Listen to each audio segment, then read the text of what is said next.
자, 여러분 안녕하세요. 박프로입니다.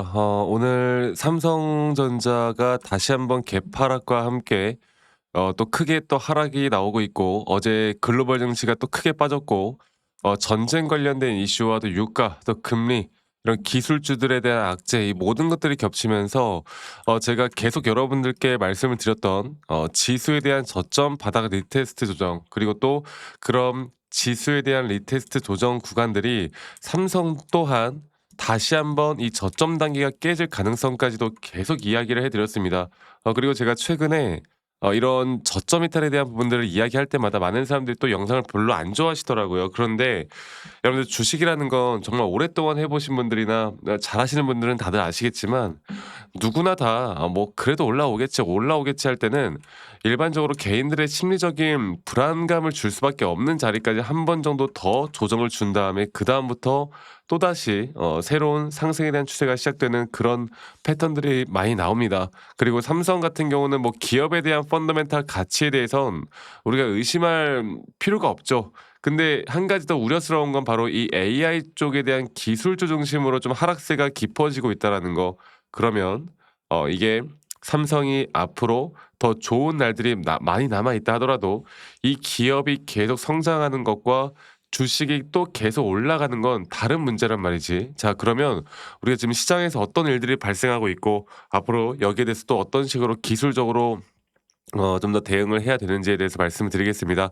여러분 영상 끝까지 꼭 시청하시길 바라겠고요. 그리고 구독과 좋아요 한 번씩만 눌러주시면 감사하겠습니다. 네, 구독, 좋아요 눌러주시면 우리 시청자분들, 구독자분들 앞으로 더더더 좋은 일들 가득할 겁니다. 자, 일단 첫 번째로 중동 전쟁에 대한 리스크가 또다시 확대가 되어 가고 있어요. 그러니까 미국과 이스라엘, 미국과 이란, 이스라엘까지 포함해서 뭐 충돌이 계속 심화되어 가고 있고, 휴전 기대가 또다시 좀 깨지면서 시장이 또다시 불안감에 이런 급증하고 있는 모습을 보여주고 있습니다. 그래서 유가가 또다시 급등을 했고, 브렌트유가 다시 한번 또 $100를 돌파를 했고, 어 이런 호르무즈 해협 리스크뿐만 아니라 또 유가가 상승이 나오다 보면 기업에 대한 비용이 증가를 하고요. 소비가 둔화되고, 또다시 인플레이션에 대한 재상승 신호가 나오는 거고, 그렇게 되면 이제 시장 반응은 '금리를 내리지 못한다.' 그래서 금리에 대한 인하에 대한 그 기대감이 또다시 사라지는 그런 성장주들이 어떻게 보면은 이제 하락을 할 수밖에 없는 흐름들이 나오는 거고요. 그리고 또 말씀드렸던 것처럼 금리에 대한 상승 압박들이 저는 분명히 있다고 봅니다. 네. 금리 상승에 대한 압박들이 있고, 그런 금리 상승에 대한 압박과 현재 나오는 계속, 그리고 최근 구글 AI가 발표했던 이 메모리 수요 감소에 대한 가능성, 이런 것들이 마이크론과 샌디스크에 대한 주가를 또다시 동반해서 더 급락을 하게 만들었거든요. 그리고 또 거기에 플러스 여러 가지 이 나스닥이 현재 흔들리고 있는 건 이 로이터에서 나왔던 내용인데, 고점 대비 현재 마이너스 10% 이상 빠졌고 공식적으로 조정장에 진입을 했다, 이런 표현들까지 나오고 있어요. 그만큼 시장은 현재 불안한 상태가 맞고, 뭐 최근 하루하루 약간의 반등이 나왔다 하더라도 거기에 또 휩쓸려 가지고 '야, 진짜 반등이구나.' 이렇게 생각하시면 안 된다고 제가 계속 이야기해 드리고 있었습니다. 자, 마이크론 주가가 어저께 다시 한번 7% 가까운 하락으로 저점 이탈이 나왔고요. 또 해외 증시를 전반적으로 볼 때 보시는 것처럼 나스닥이 다시 한번 저점 이탈과 함께 2.38% 하락을 했고, S&P 500이나 다우존스 모든 이 미국 3대 지수, 또 반도체 지수까지도 3대 지수가 또는 반도체 지수가 5% 가량 하락이 나오면서 기술주 중심으로 더 크게 빠졌기 때문에 일단 우리나라 삼성전자에 대한 하락은 뭐 당연히 예견될 수밖에 없는 것이었고, 자, 그런데 저는 그렇다 하더라도 제가 뭐라고 했습니까? 결국 이 조정 구간은 공포를 줄 만한 자리까지 떨어지긴 할 건데, 그 자리가 절대 매도 관점이 아닌, 우린 다시 한번 기회로, 또다시 매수에 대한 관점으로, 이 매수를 할 수 있을 만한 기회로, 또 다시 한번 반등이 나오는 시점이 또 어딜까를 생각해 보고 이끌어 가야 합니다. 작년에 뭐 딥시크 사태 때도 그랬고, 여러 가지 또 악재로 인한 약 한 달 정도 조정을 줬던, 크게 조정을 줬던 구간들이 사람들에게 또 공포에 따른 매도를 만들어서 었는데, 그 이후에 주가는 계속 또 올라왔단 말이죠. 네. 그런 흐름들이 저는 계속될 거라 보고 있고요. 최근 삼성전자 같은 경우는 뭐 이런 시기에 또 지금 우리나라 환율도 계속 올라오고 있고, 이게 뭐 환율이 올라오다 보니까 사람들이 여행 가기가 좀 부담스럽다 하더라고. 그리고 외인들의 매도세는 계속 더 심화되어 가고 있는 모습들. 아직 확실한 자리가 나왔다라고 보기는 힘든 자리가 많습니다. 네. 오늘 만약에 이게 뭐 오후장 들어서 또 약간 반등 나오고 좀 올라온다 하더라도요. 거기에 대해서 이게 진짜 또 찐 반등이다 생각할 자리가 아니라는 거죠. 자, 그러면 제가 차트적으로 다시 한번 말씀을 드려보자면 이 코스피는 저는 다시 한번 저점 이탈에 대한 부분들이 나오고 이 저점 바닥에 대한 리테스트 조정은 저는 불가피하게라도 저는 기술적으로도 무조건 나온다 봐요.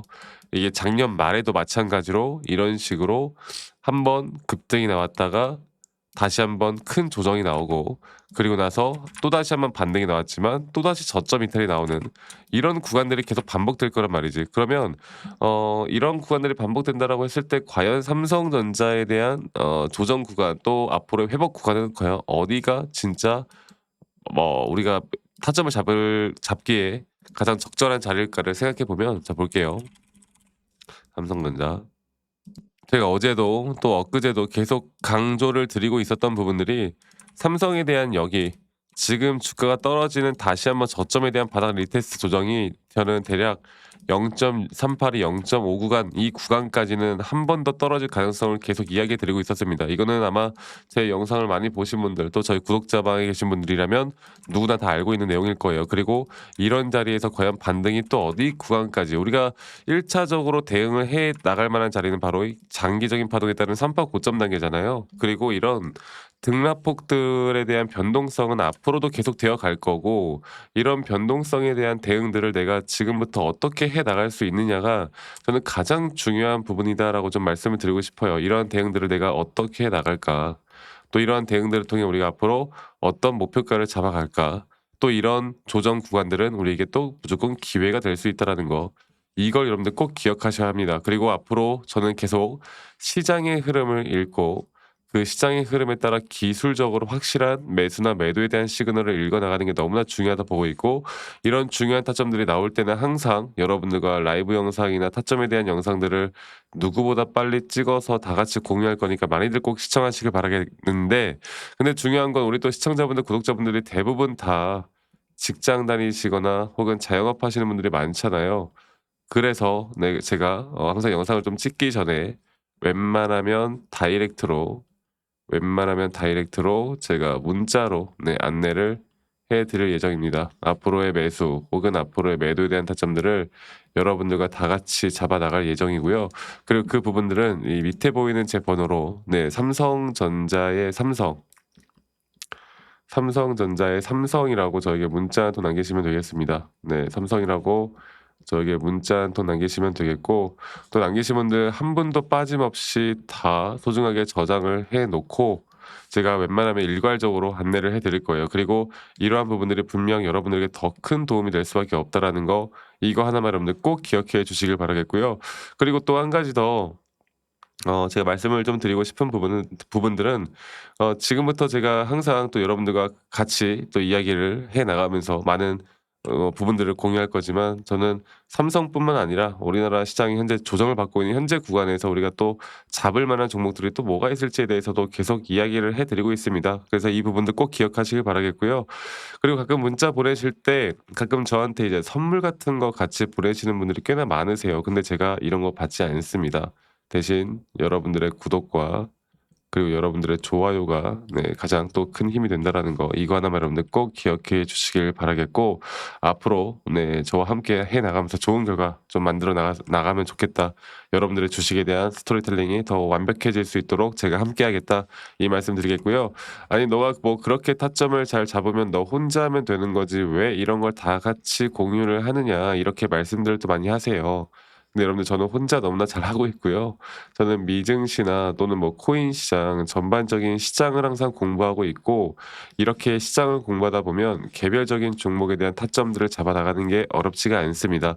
저도 마찬가지로 주식 초보 시절에 정말 많은 우여곡절들이 있었고요. 뭐 남들 따라서 매수도 해보고 남들 따라서 매도도 해보고 뭐 남들이 좋다고 하는 거, 남들이 나쁘다고 하는 거, 혹은 재무제표, 뭐 뉴스 기사 여러 가지를 보고 많이 판단을 해봤는데 이제 그러면 그럴수록 이게 손실만 늘어날 수밖에 없더라고. 근데 제가 이러한 것들을 극복할 수 있었던 건 첫 번째로 항상 시장을 공부했던 거, 두 번째로 나만의 기준과 원칙을 지켜나가기 시작했던 거. 이게 가장 중요했던 부분들이었고 앞으로도 여러분들과 이러한 부분들을 계속 같이 함께 나가면서 많은 부분들을 함께 이야기를 해 드릴 거니까 많이들 꼭 참여하시길 바라겠고요. 오늘 하루도 행복한 하루 보내시길 바라겠고 너무 또 힘든 장이지만 다들 힘내시길 바라겠습니다. 감사합니다. 박프로였습니다.